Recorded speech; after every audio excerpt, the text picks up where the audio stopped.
कार्तिक महात्म्य अध्याय नंबर 32। शंकर म्हणाले, हे वैष्णोत्तमा स्कंदा, तुझ्यासारखा विष्णू भक्त या लोकांत कोणी नाही। आता तुला माघ स्नानाचे महात्म्य सांगतो, ते तू श्रवण कर। चक्रतीर्थी हरीचे दर्शन व मथुरेमध्ये केशवाचे दर्शन घेतल्याने जेवढे पुण्य प्राप्त होते तेवढेच पुण्य माघ स्नान केल्याने प्राप्त होते। इंद्रिये जिंकून शांत मनाने व सदाचरणाने जो माघ महिन्यात प्रातस्नान करतो तो पुन्हा मृत्यू संसारात पडणार नाही। कृष्ण म्हणाले, शुकर क्षेत्राचे महात्म्य तुला सांगतो, ते तू श्रवण कर, ज्याच्या ज्ञानाने माझी प्राप्ती सर्वदा होते। सूत म्हणाले, कृष्णांनी याप्रमाणे बोलून सत्यभामेला सांगितले, ते तुम्हाला सांगतो, सर्व ऋषी हो ऐका। श्रीकृष्ण म्हणाले, शुकर क्षेत्र 5 योजने विस्तीर्ण असून त्यात माझे मंदिर आहे।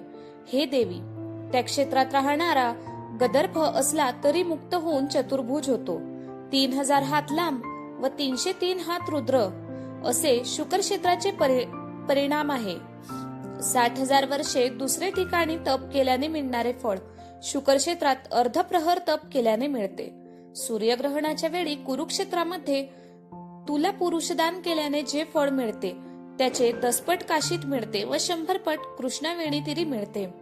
1000 पट फळ गंगा व समुद्र यांच्या संगमी मिळते व शुकर क्षेत्रामध्ये माझ्या मंदिरात अनंतपट फळ मिळते।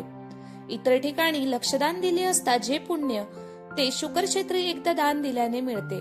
शुकर क्षेत्रात तसेच कृष्णवेणी तीर्थात व गंगा सागर संगमात मनुष्याने एक वेळ स्नान केले तरी ब्रह्महत्येचे पातक नाहीसे होते। षडानना, अलकाराने शुकर क्षेत्राचे महात्म्य ऐकले म्हणून त्याला सर्व पृथ्वीचे राज्य मिळाले।